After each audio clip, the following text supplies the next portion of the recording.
Pas encore, vous faites bien. Nous sommes avec Monsieur Guy Roger Dia, qui est notre invité pour la matinale. Nous parlons de... Il est chantre, donc il est chantre. Et nous parlons de son histoire, nous parlons de sa musique, de ses choix. Également, il en est à son 4e album et nous avons choisi de parler de lui ce matin.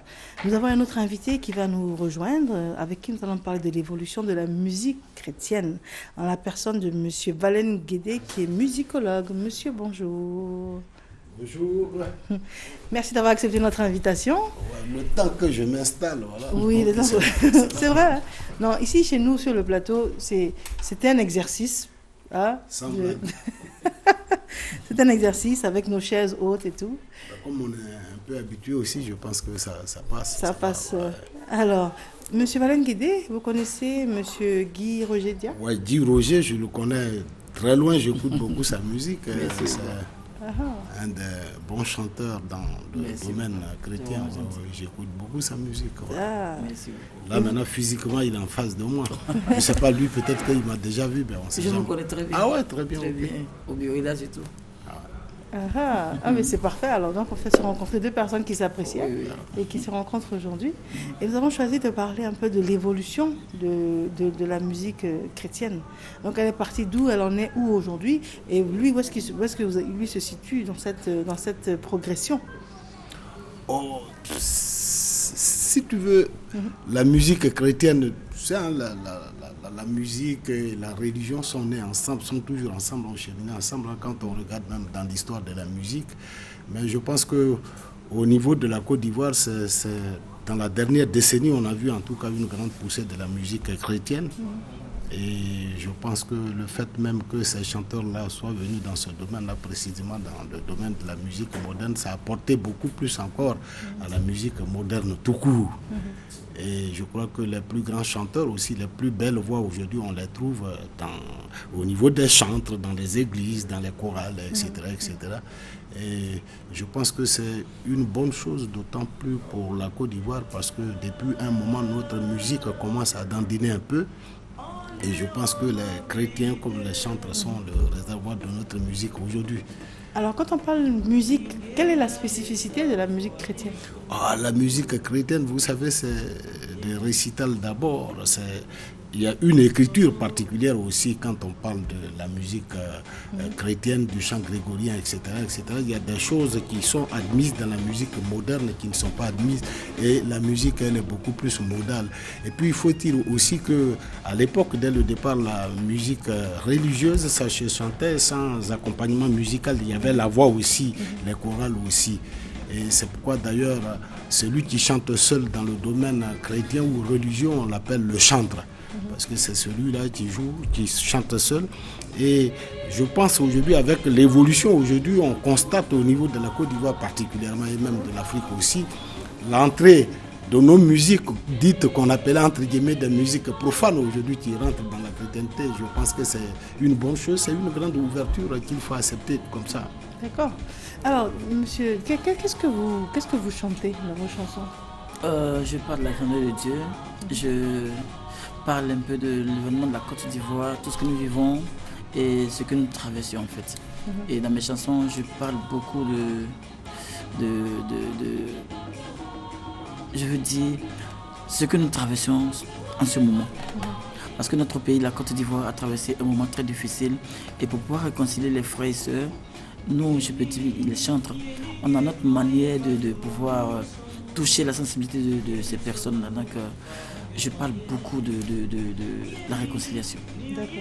À Chantilly, pourquoi vous êtes moitié... Pas parce que c'est à Chantilly. C'est vrai que les Baoulés aussi viennent de là-bas. Mais mon père était là-bas. Il a fait son enfance là-bas. Et il adorait beaucoup les chants à Chantilly. Bon, pas parce que je comprends la Chantilly, mais pour m'exprimer en Chantilly, je m'approche des Ghanéens ou bien des Chantilly pour... qu'ils m'expliquent véritablement ce que je veux dire dans la chanson. Et à travers je prends ça comme ça et puis je me suis un support. Pareil aussi pour les chants hébriers, je m'approche des hébriers, des Congolais, ainsi de suite quoi. Et vous jouez de l'instrument? Le clavier un peu. Il est humble, vous jouez un peu au clavier, vous composez vous-même? Oui, vous composez vous-même. Et l'inspiration vous vient quand? C'est Dieu qui m'inspire. C'est Dieu qui vous inspire. Donc il n'y a pas d'heure, il n'y a pas de moment. Oh, voilà. C'est Dieu qui m'inspire. Et quand c'est le cas, qu'est-ce qui se passe?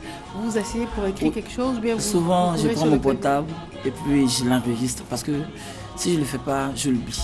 J'oublie. Une fois que c'est oublié, c'est fini. C'est-à-dire, vous chantonnez, vous enregistrez l'air.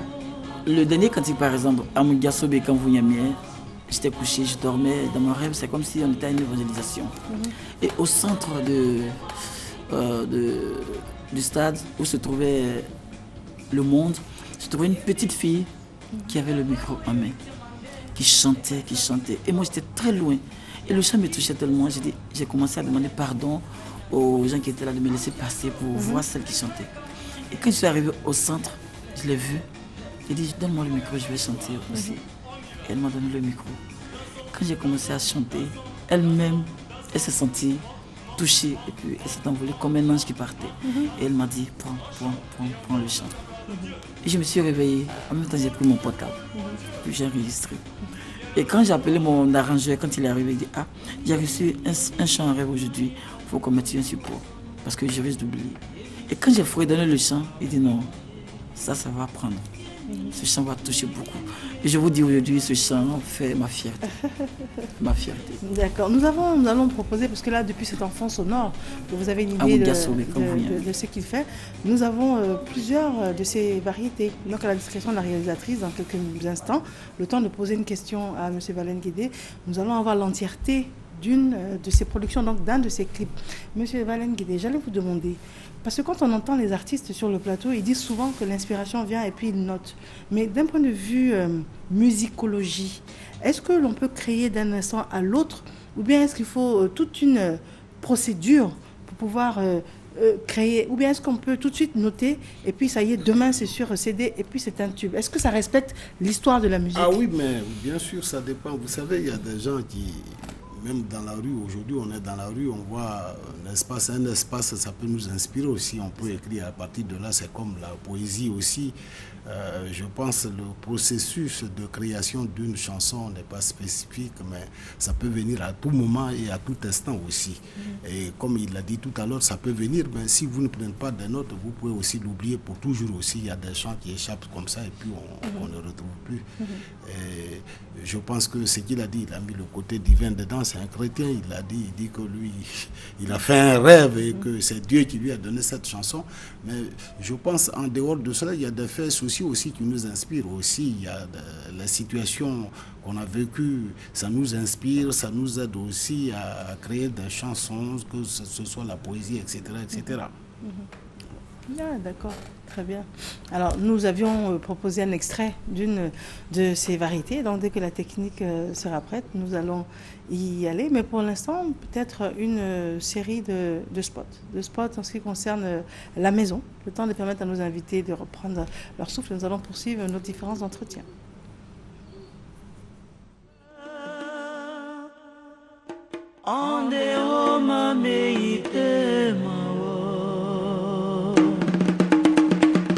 Ninguém besa mfwaliso sono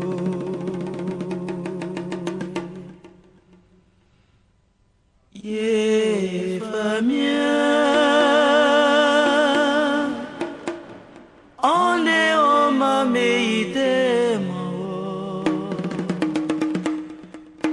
ninguém besa mfwaliso Yemi sono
ye faju onyu sonu yemi sonu pa unge maye yemi ni ye ninge klo ye faju onyu sonu yaki sonu pa unge maye ye fable wo yemi yaki raso o mati ye depois yemi yaki yesre sonu raso famaye yemi yesre Yati ye depois, il fable wo, yemi sonu